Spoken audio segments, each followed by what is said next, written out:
viveu entre nós, Filho do homem, Filho de Deus, curando os enfermos, livrando os cativos. Era chegado o reino de Deus. Foi humilhado, crucificado, tão rejeitado pelos seus, ressuscitado, glorificado. O inferno e a morte venceu. E agora quem dizem que tu és um profeta, um agitador qualquer. Meu Espírito me revela quem tu és, ungido de Deus.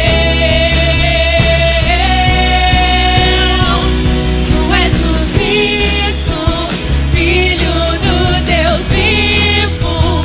Sobre essa rocha tua igreja está. Tu és o Cristo, Filho do Deus vivo, rocha inabalável, outro igual não há, igual não há.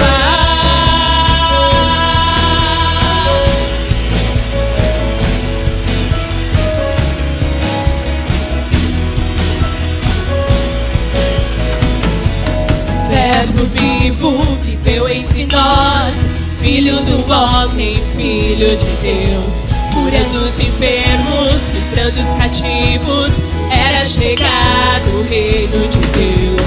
Foi humilhado, crucificado, tão rejeitado pelos seus, ressuscitado, glorificado. O inferno e a morte venceu. E agora quem dizem que tu és um profeta, um agitador qualquer. Meu Espírito me revela quem tu és, ungido de Deus. Tu és o Cristo, Filho do Deus vivo. Sobre essa rocha tua igreja está.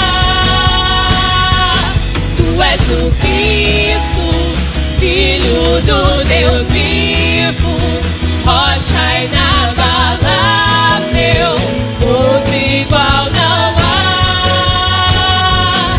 Tu és o Cristo, Filho do Deus vivo. Sobre essa rocha tua igreja está. Tu és o Cristo, Filho do Deus vivo, rocha inabalável, outro igual não há, igual não há.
Mateus capítulo 5, hoje vamos ler o versículo 7.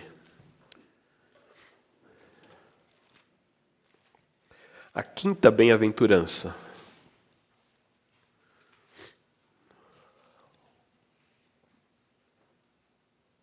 Amém? Todos acharam?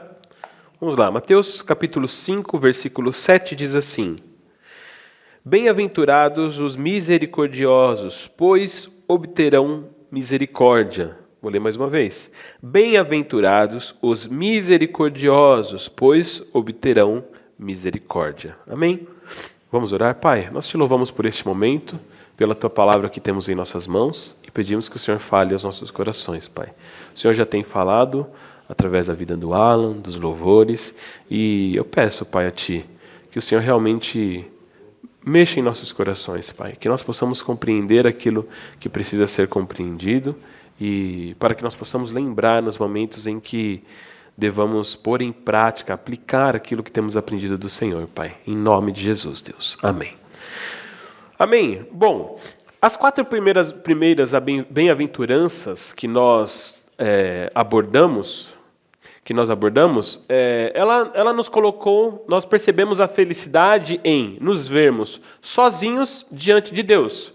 Porque perceba que todas as 4, as iniciais, elas falam de uma percepção que nós temos quando nos vemos sozinhos diante de Deus. Então, diante de Deus, tendo acesso à graça de Deus, nós percebemos que nós éramos pobres, mendigos. Percebemos que nós que achávamos que éramos os príncipes, da moral, da ética, os príncipes do merecimento, percebemos que não somos nada. Percebemos que olhamos para o espelho Jesus Cristo, percebemos que não éramos nada e aí somos felizes por isso. Por quê?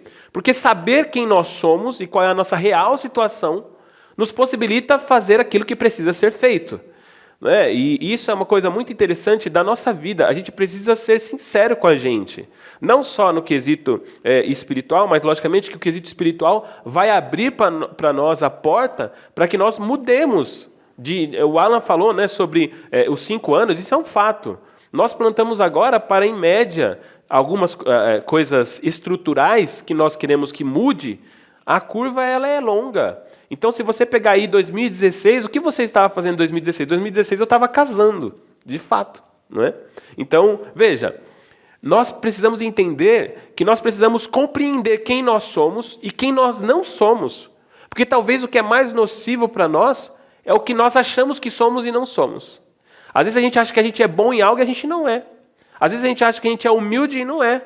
Às vezes a gente acha, e esse achar que é e não ser, nos coloca fora de onde nós deveríamos estar. Então, quando nós nos percebemos pobres, mendigos, somos felizes porque agora podemos fazer aquilo que deve ser feito. Pedir, suplicar, mendigar. Para quem? Para o único que pode suprir a nossa necessidade, que é Deus. Então, por isso somos felizes, porque percebemos quem somos e, por isso, chegamos ao lugar que deveríamos estar. Mas essa percepção, ao mesmo tempo, porque por mais que eu esteja fazendo aqui para você uma construção das bem-aventuranças, elencando elas ali, mostrando que uma puxa a outra, elas acontecem basicamente que simultaneamente. Elas deveriam acontecer. Então, quando percebemos a nossa pobreza, agora estamos diante de Deus, mas estamos chorando, porque nos deparamos com a realidade. Não sei se você já teve a oportunidade de chorar por perceber a realidade. Eu lembro do dia que eu percebi que eu era uma pessoa arrogante, que eu tinha sido criado para ser alguém impetulante. Foi uma pessoa que falou para mim e aquilo doeu tanto em mim, eu acusei tanto golpe, que eu lembro de ir para casa chorando sozinho, de pensar, que vergonha, eu realmente sou uma pessoa arrogante, prepotente. E desde lá até hoje eu luto todos os dias contra isso. Porque é uma questão de construção, de pecado, que alguns pecados a gente corta na hora, mas outros a gente vai, como Paulo diz, militando contra eles, na graça do Espírito. Então tem horas, você vai encontrar em você, talvez você já tenha se entendido e se visto, poxa, eu sou muito egoísta. Nossa, como eu sou egoísta, eu não sabia que eu era egoísta. Nossa, como eu sou chato, e eu não sabia que era no sentido de irritar as pessoas e achar que, como eu sou vítima, Perceba que tudo isso é fruto de uma construção moral e de caráter que o mundo construiu em nós. Nossa, como eu acho que tudo é meu, que tudo tem que... Mas perceba que, né, existe uma discussão filosófica. O homem nasce mal. O homem nasce mal e vai melhorando, ou o homem, quando nasce, é bom e vai piorando? Isso é uma discussão filosófica. Mas nós, cristãos, sabemos que o homem, ele nasce no pecado. Basta você ver o Natan e o Lilo, que são bebês, né, criancinhas, que você vai entender que já nasce pecador. E o que nós temos que fazer? Ir nos convertendo. Então, estamos diante de Deus agora chorando, porque percebemos a nossa real situação. E que bom! E por que somos felizes quando choramos, como diz a segunda bem-aventurança? Porque agora estamos diante do único que pode enxugar toda lágrima. O único que enxuga a lágrima é diante dele que nós estamos. E por isso somos felizes quando choramos. Mas aí, como diz a terceira bem-aventurança, diante dessa percepção nós baixamos a bola. Nós então encaramos, agora assumimos a humildade. Humildade é essa que mostra que a vida não se trata de conquistar, mas de herdar. Então eu não vejo as pessoas como um oponente. Eu não vejo, eu tenho um negócio e não vejo o meu concorrente como alguém que eu tenho que destruir. Não, eu entendo que justamente o que eu tenho é graças ao Senhor. E se eu for ter que ganhar mais ou menos do que o meu concorrente, é porque o Senhor é gracioso na minha vida. Logicamente que eu vou fazer o meu melhor, mas isso não quer dizer que eu tenho que atacar aquela pessoa e vê-la como inimigo. Porque as nossas lutas não são contra carne nem sangue, mas contra as hostes espirituais, para dizer o seguinte: a minha luta é contra o inferno. E nessa luta contra o inferno, o meu concorrente de negócio, ele também é o meu campo missionário. Então eu não vejo mais o meu concorrente como alguém que eu tenho, como dizem muitos por aí, que você tem que destruir, você tem que se... Não, eu não preciso disso. Então bem-aventurados são os humildes, porque entenderam que eles não precisam conquistar. Eles, na verdade, herdaram o que têm. E se tem o que tem é porque são filhos, como Paulo vai dizer, co-herdeiros com Cristo. Somos herdeiros por causa de Jesus Cristo. E aí, diante dessa percepção, nós então nos vemos agora, entendemos quem somos, choramos, baixamos a nossa bola porque descobrimos que não é uma questão de conquista, mas de herdar. E agora nós olhamos e falamos assim, tá bom, mas eu estou com uma necessidade urgente de suprir essa necessidade da maneira que ela vai ser saciada. Ou seja, agora eu estou com fome e sede de ser encontrado justo. Se eu já percebi quem eu não sou, agora eu quero me ver como quem eu devo ser. Bem-aventurados que têm fome e sede de justiça. E justiça não no sentido de vingança para com o outro, mas justiça no sentido de sermos encontrados justos. Não porque somos e fazemos, mas porque estamos em Cristo. Bem-aventurados os que têm uma necessidade urgente de serem encontrados junto com Jesus Cristo. E após então essas 4 primeiras que nós nos vemos sozinhos diante de Deus e percebemos a felicidade agora, Jesus vai começar a falar da felicidade na comunidade. Felicidade junto com o próximo. Agora ele vai falar de uma percepção de felicidade que acontece no convívio com o próximo. E aí a bem-aventurança, a 5ª bem-aventurança vai dizer: bem-aventurados os misericordiosos, pois obterão misericórdia.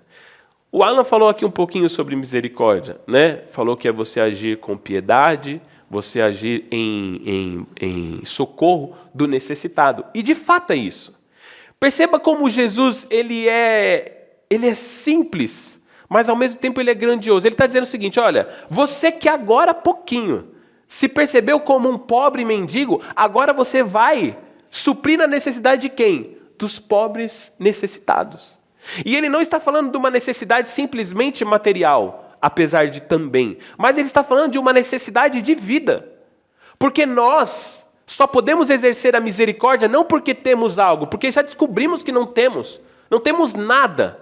A gente só dá o que tem. E o que nós temos? Sabe o que nós temos? Nós temos a graça. A única coisa que a gente recebeu nas nossas mãos foi perdão, misericórdia e graça do nosso Senhor Jesus Cristo. E é isso que nós temos para dar. Se engana quem acha que tem dinheiro para dar. Primeiro porque o dinheiro não é seu. Se engana quem acha que tem amor para dar. Porque o amor não é seu. Mas na verdade, tudo aquilo que você tem para dar, só tem porque Deus o fez. Mas existe uma questão muito, muito sensível desse ser misericordioso, que é o perceber a necessidade. Só percebe a necessidade ou melhor percebe a necessidade quem por ela já passou.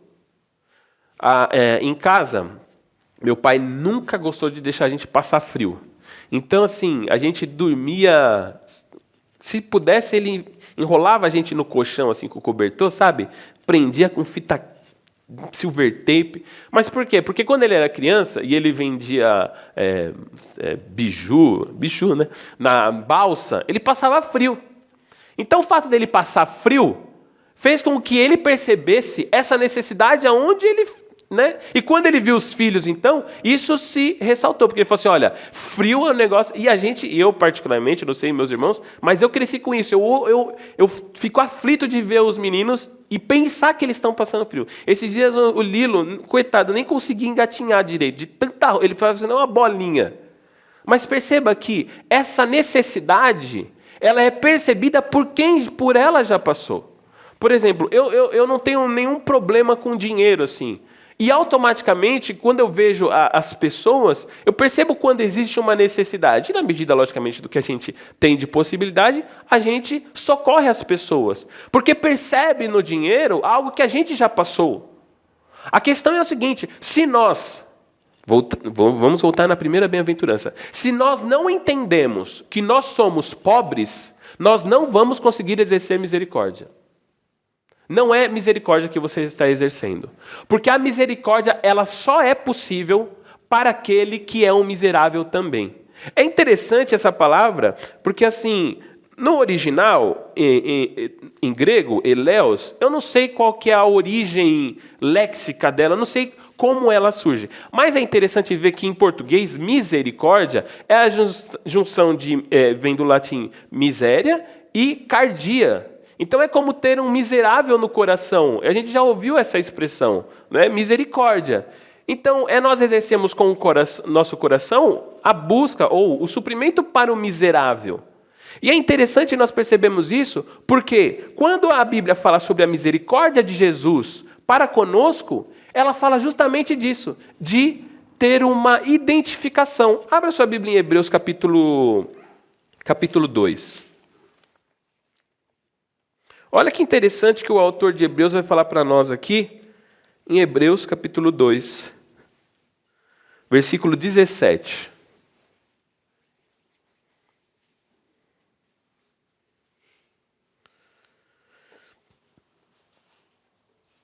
Eu vou ler a partir do 14, tá bom? O 17 é o importante, mas eu vou ler do 14 para a gente não perder o contexto aqui. A partir do 14 ele fala assim, o autor de Hebreus. Portanto, visto que os filhos são pessoas de carne e sangue, ele também, Jesus, participou dessa condição humana, para que por sua morte derrotasse aquele que tem o poder da morte, isto é, o diabo, e libertasse aqueles que durante toda a vida estiveram escravizados pelo medo da morte. Pois é claro que não é a anjos que ele ajuda, mas aos descendentes de Abraão. Por essa razão era necessário, aí o 17, por essa razão era necessário que ele se tornasse semelhante a seus irmãos em todos os aspectos, para se tornar sumo sacerdote misericordioso e fiel com relação a Deus, e fazer propiciação pelos pecados do povo. O autor de Hebreus está falando assim, olha, ele viveu entre nós para se identificar conosco. E nessa identificação, não é? E você sabe que essa palavra vem de idem, de igual. Então, se vendo como igual a nós, então ele exerceu a misericórdia em nós. Deus nos salva através de Jesus Cristo, porque justamente Jesus Cristo se identificou conosco. O que isso significa? Que você não vai conseguir ser misericordioso se você não se identificar, se você não se ver no miserável. É como dizer o seguinte, você passa, vamos trazer para o campo do material. Você passa por uma rua e vê uma pessoa assim, que você, na sua cabeça, o processo é o seguinte, nossa, imagina se eu tivesse sem blusa agora. Aí é que tá, porque a misericórdia não é o sentimento. Olhar para a pessoa e falar, nossa, olha só, né, coitadinha. Isso não é misericórdia. Misericórdia é quando, ativado por esse sentimento, ou por essa percepção, melhor dizendo, você então toma uma atitude. Deus ele só exerceu misericórdia em nós porque ele enviou o seu filho e ele fez o que devia ser feito. Misericórdia é ação e não percepção. Então nós olhamos a pessoa assim e percebemos, e nós vamos lá e fazemos o quê? Tiramos a nossa blusa e damos para a pessoa. Talvez você já fez isso, ou talvez você ande com uma blusa no carro a mais para dar para alguém, não sei. Nesse tempo, como o Alan nos sugeriu ali. Por exemplo, depois que eu tive filho, toda vez que eu vejo uma criança na rua agora, eu fico compadecido, que essa é a expressão, como Jesus também ficava compadecido, e o meu desejo no meu coração era pegar todos e levar para casa. Apesar de saber que não é possível e nem posso, eu vou ser preso por rapto, né? Mas, por quê? Porque eu olho para aquelas pessoas e me identifico ou identifico os meus filhos.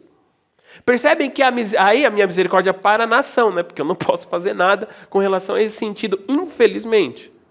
Mas perceba que a misericórdia está em perceber-se no outro e assim agir. Por quê? Porque aí nós conseguimos fazer o que Jesus chama de o segundo grande mandamento, que é amar ao próximo como a si mesmo. Só ama ao próximo como a si mesmo quem se vê no próximo. Abra sua Bíblia em Lucas capítulo 10. Para ilustrar essa questão da misericórdia, é interessante que nós vejamos essa parábola que Jesus conta, a parábola do bom samaritano. Só para você entender, quando Jesus conta a parábola do bom samaritano, ele não está falando de bondade. O assunto aqui não é bondade. Jesus, o que é ser bom? E aí ele conta a parábola do bom samaritano. Não, o assunto aqui é quem é o próximo. Porque é o seguinte, um doutor da lei chegou para Jesus e falou assim, como é que eu faço para herdar a vida eterna? Aí Jesus falou assim, fez uma outra pergunta para ele, como é que você entende a lei? O que você lê? Aí ele fala, olha, ame a Deus com todas as suas forças, de todo o seu entendimento, de todo o seu coração, de toda a sua alma, e ao próximo como a ti mesmo. Aí Jesus falou, é isso aí, vai lá e pronto. Aí ele fala assim, tá, mas quem é o próximo? Porque perceba que todo legalista, todo religioso, ele quer sempre saber qual é o limite. Eu até imagino esse cara perguntando assim, tá bom, mas quem é o próximo? Todo mundo é o próximo? O cara me bateu, ele é o próximo. O cara me roubou, ele é o próximo. Quem é o próximo? Ele está querendo de Jesus um limite para falar assim, seja misericordioso com o próximo, ou ame o próximo como a ti mesmo. Mas se o próximo for zoado, nem precisa. É isso que ele quer. Ou, não precisa ser um próximo muito mal. Só os próximos bonzinhos. Todo religioso que é isso, eu preciso ir na igreja todo dia, ou só de domingo tá bom? Não, mas eu tenho que ler a Bíblia todo dia, ou se eu ler 3 vezes tá bom? Perceba que o religioso, o legalista, ele está sempre procurando o limite, não é? O limite da interpretação do que deve, enquanto aquele que entendeu a graça e o amor, ele não quer limite. Ele quer, vamos lá. Né? Só para vocês terem noção do que é essa percepção. Quando você está com uma criança, pega lá uma criança bem, né, que nem a Valentina, né, ela tem bastante energia, né? E quando ela vai brincar com você, e todo mundo aqui já experimentou disso, ela chega para você e fala assim, vamos brincar, mas só 5 vezes. Tipo, jogar ela para cima, só 5 vezes. É assim que funciona? Não, você vai jogar uma, meu amigo. Agora você vai ficar o dia inteiro se deixar, porque ela não vai cansar. Porque perceba que para ela existe prazer nisso. A gente que fala, não, tá bom, mas vou fazer só 2. A gente estabelece limite, por quê? Porque a gente é cansado, que a gente não quer. Percebe que nós somos sempre assim também, quando o assunto é ser cristão. E é isso que o legalista, o homem da lei, está falando para Jesus. Tá, mas quem é o próximo? Aí Jesus então vai contar para ele a história. Versículo 30. Lucas 10, capítulo 10, versículo 30. Em resposta, disse Jesus, um homem descia de Jerusalém para Jericó, quando caiu nas mãos de assaltantes. Estes lhe tiraram as roupas, espancaram-no e se foram, deixando-o quase morto. Aconteceu estar descendo pela mesma estrada um sacerdote. Quando viu o homem, passou pelo outro lado. E assim também passou um levita, o responsável pelo templo. Quando chegou ao lugar e o viu, passou pelo outro lado. Mas um samaritano, estando de viagem, chegou onde se encontrava o homem, e quando o viu, teve piedade dele. Aproximou-se, enfaixou-lhe as feridas, derramando nelas vinho e óleo. Depois, colocou-o sobre o seu próprio animal, levou-o para uma hospedaria e cuidou dele. No dia seguinte, deu 2 denários ao hospedeiro e lhe disse: cuide dele. Quando eu voltar, pagarei todas as despesas que ele tiver. Aí Jesus pergunta: qual destes 3 você acha que foi o próximo do homem que caiu nas mãos do assaltante? Aquele que teve misericórdia, respondeu o perito na lei. Jesus lhe disse: vá e faça o mesmo. Perceba que Jesus conta uma história de um homem que foi encontrado numa situação de miserabilidade.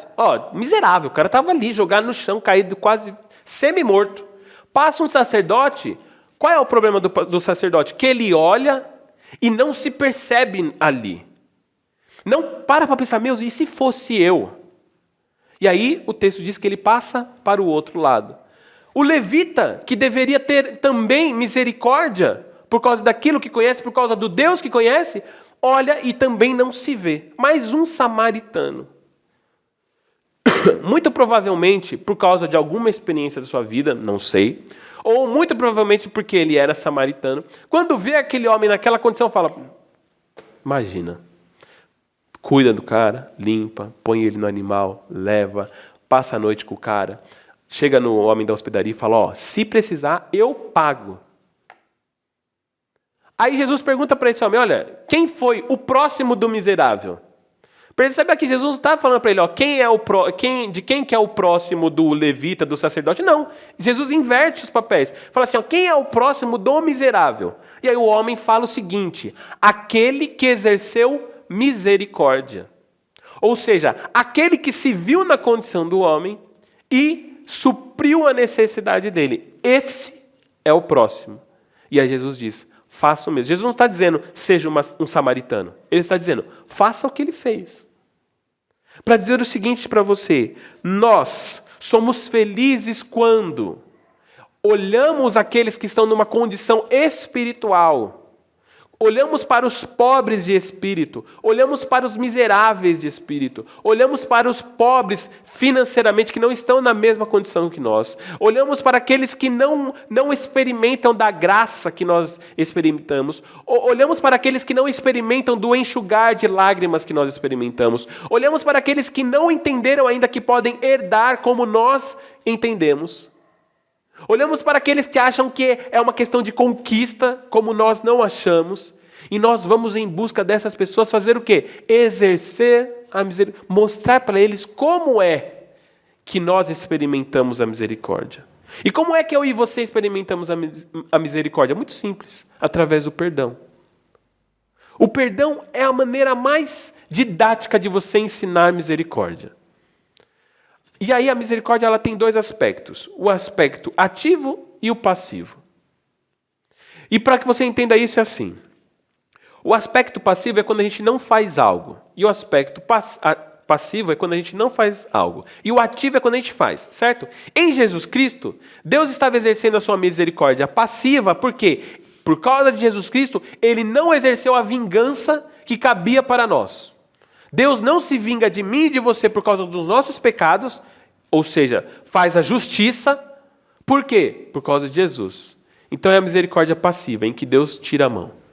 Mas ao mesmo tempo, existe a misericórdia ativa. O que Deus fez através de Jesus Cristo na minha e na sua vida? Ele abriu a possibilidade de nós voltarmos para a presença dEle.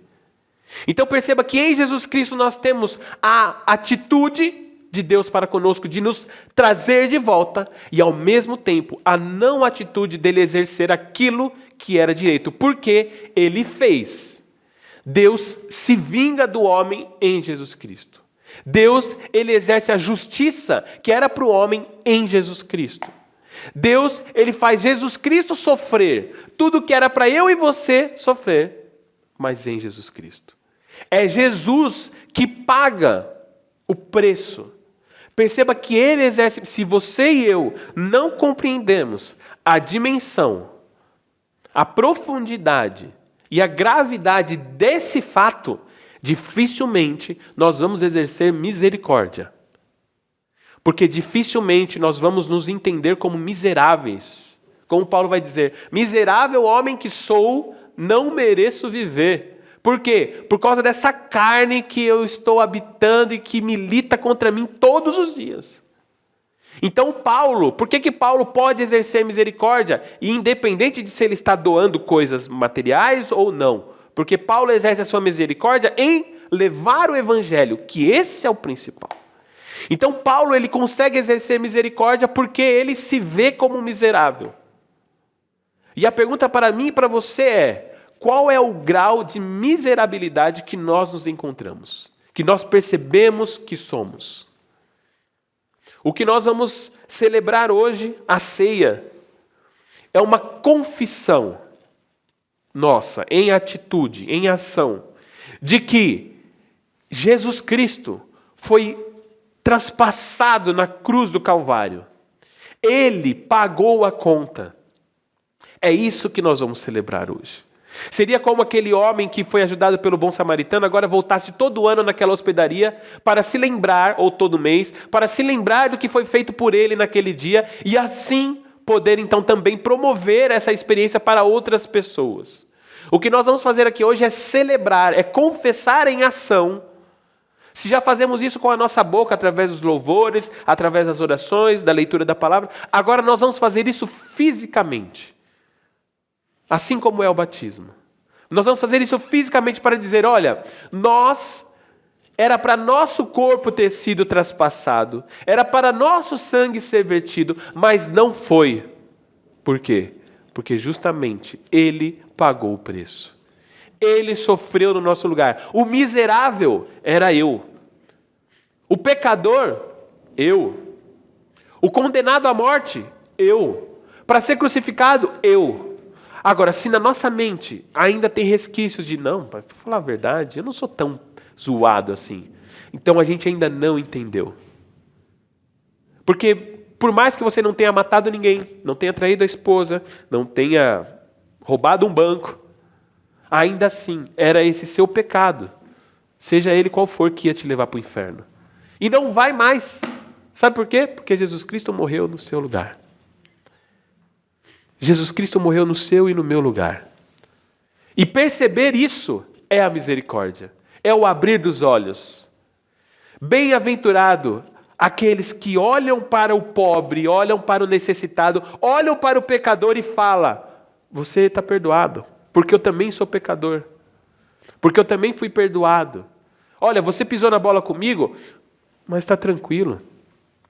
Você me processou, você me lascou a vida. Mas está perdoado. Você está perdoado, porque eu já fui perdoado desse jeito. Se tem alguém que desgraçou a minha vida, foi você. Mas tá difícil, vai ser difícil reconstruir, mas nós vamos junto e nós vamos conseguir. Porque eu já fui, eu já estive no seu lugar. E muitas vezes, ao longo da semana, eu estou nesse lugar aí. Era para eu estar no banco dos réus, e quando eu olho, eu não estou. Por quê? Porque ele exerceu a misericórdia sobre a nossa vida. Perceba, Jesus está dizendo, bem-aventurado aqueles que olham para o necessitado, para o miserável e sabe o que ele sente, sabe o que ele precisa. E mais, não só sabe o que ele sente, o que ele precisa, como vai e supre a necessidade dele. Bem-aventurado. E isso fala de uma grande sabedoria que é necessária. Porque não pense você que exercer misericórdia é sempre dar, sempre fazer, porque às vezes também é você dar o tempo para a pessoa aprender. Sem se afastar, mantendo-se ali, mas deixar a pessoa aprender. É necessário nós termos a sabedoria para exercer misericórdia. Sabedoria que Jesus tinha, sabedoria que Jesus é. Bem-aventurado, felizes são aqueles que olha para o miserável e se vê no miserável. Bem-aventurado aquele que tem um coração miserável, que tem um miserável no coração e sempre quando olha para um outro miserável sabe, eu sei como é, então eu vou lá socorrer. Não, mas você vai de novo. Vou de novo. Porque Jesus Cristo, de novo, Ele vem, me perdoa, e tem coisa que eu erro ainda de novo, e Jesus me perdoa de novo, e eu vivo nessa elipse de pecar algumas coisas e Jesus me perdoar de novo. Por que não perdoarei de novo? Bem-aventurado os misericordiosos. Por quê? Eles encontrarão misericórdia. Não é uma condição, é só dizer o seguinte: eles vão encontrar misericórdia no fim do caminho, porque na verdade eles já perceberam essa misericórdia sobre a vida deles. Bem-aventurados os misericordiosos, porque eles obterão misericórdia. Se você crê nisso, se coloque nessa manhã.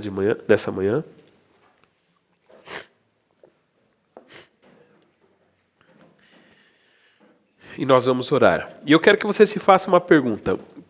Quão miserável você se percebeu? Quão dependente dessa misericórdia de Deus você já se percebeu? Feche seus olhos e pense nesses pecados que acompanham muitas vezes a nossa vida e a gente milita contra eles e a gente tenta por força de vontade parar, mas não consegue, porque é só a misericórdia. E pense também naqueles que você percebe a miserabilidade do coração deles, a não compreensão de que eles podem ter suas lágrimas enxugadas, de que eles podem herdar o que o Senhor tem para eles. Pai, nessa manhã nós te louvamos e te engrandecemos, Pai, porque o Senhor exerceu misericórdia através do seu Filho Jesus a todos nós, Pai.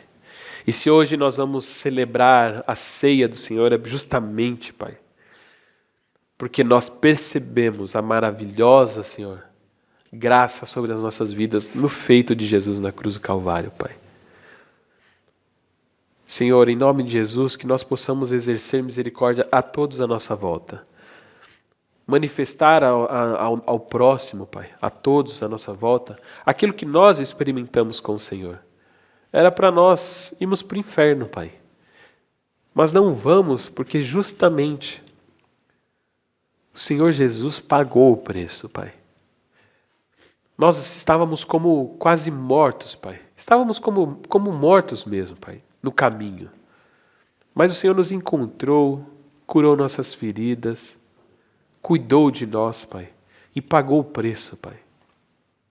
Nós te louvamos porque o Senhor, no Teu Filho Jesus, se fez semelhante a nós e se identificou conosco na nossa fraqueza, nas nossas tentações.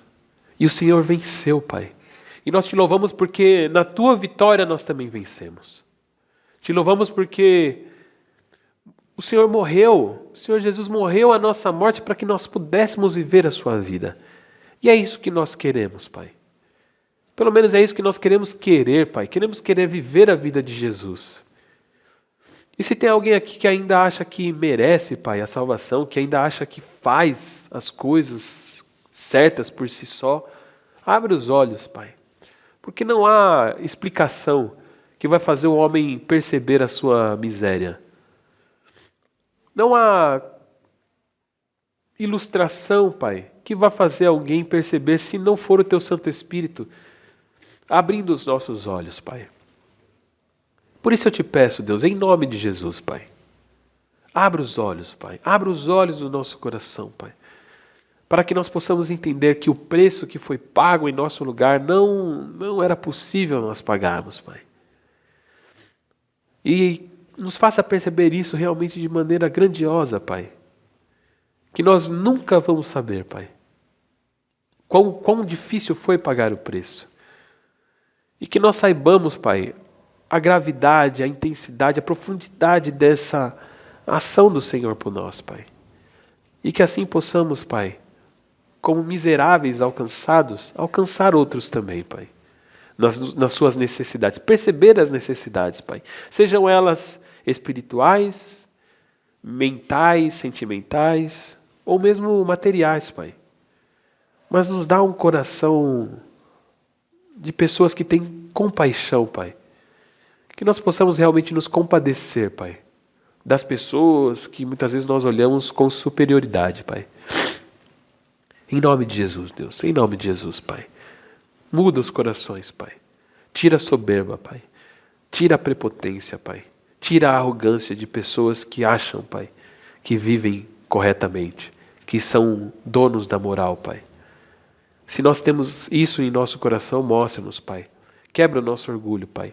Nos coloca na condição de nos vermos sozinhos diante do Senhor e percebemos quem nós não somos, Pai, e que achávamos que éramos, para que assim nós possamos ser consolados pelo Senhor, herdar, Senhor, aquilo que o Senhor tem para nós em Jesus Cristo e cada vez mais sermos como Jesus Cristo e assim dar aquilo que nós mais temos, que é graça, Pai, e misericórdia. Em nome de Jesus, Deus. Em nome de Jesus, Pai. Amém.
me.